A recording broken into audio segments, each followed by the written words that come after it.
రామగుండం నియోజకవర్గం 14వ డివిజన్ పరిధిలోని చైతన్యపురి కాలనీకి చెందిన తప్పెట్ల సౌజన్య అనే విద్యార్థి తల్లి తప్పెట్ల కమల అకస్మాత్తుగా అనారోగ్యంతో మరణించారు. అలాగే గత కొంతకాలంగా సౌజన్య తండ్రి కిడ్నీ వ్యాధితో బాధపడుతూ వరంగల్ ఎంజీఎం ఆసుపత్రిలో డయాలసిస్ చికిత్సను పొందుతున్నాడు. పీజీ విద్యను పూర్తి చేసిన సౌజన్య న్యాయవాద ప్రవేశ పరీక్ష రాసి ఉస్మానియా యూనివర్సిటీలో సీటు సంపాదించింది. కానీ ఆ విద్యార్థి కుటుంబ పరిస్థితుల నేపథ్యంలో అనారోగ్యంతో మంచాన పడ్డ తండ్రి పరిస్థితి చూసి కోలాట కళాబృందంలో ప్రదర్శనలు ఇస్తూ వచ్చిన మొత్తంతో ఎంతో కష్టపడి చదివి లాసెట్లో మంచి ర్యాంకు సంపాదించింది. సీటు పొందిన కూడా కళాశాలకు వెళ్ళి జాయిన్ అవ్వలేకపోయింది.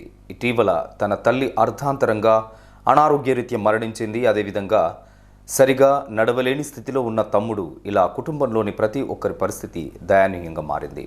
ప్రస్తుతం ఆ కుటుంబ పెద్ద అనారోగ్యంతో మంచాన పడడం, పోషించే తల్లి అకస్మాత్తుగా అనారోగ్యంతో మరణించడంతో ఇద్దరు చిన్నారులు అనాథలుగా మిగిలారు.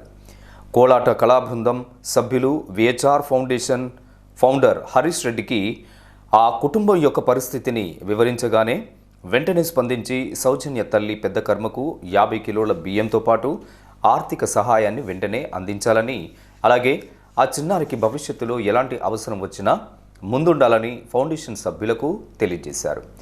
వారి ఆదేశంతో విహెచ్ఆర్ ఫౌండేషన్ సభ్యులు వారి కుటుంబ సభ్యులను కలిసి పరామర్శించి వారికి బియ్యాన్ని 7,000 రూపాయల ఆర్థిక సహాయాన్ని అందజేశారు. ఈ కార్యక్రమంలో విహెచ్ఆర్ ఫౌండేషన్ సభ్యులు, బీఆర్ఎస్ నాయకులు, కోలాట బృందం కళాకారులు, స్థానిక కాలనీవాసులు పాల్గొన్నారు.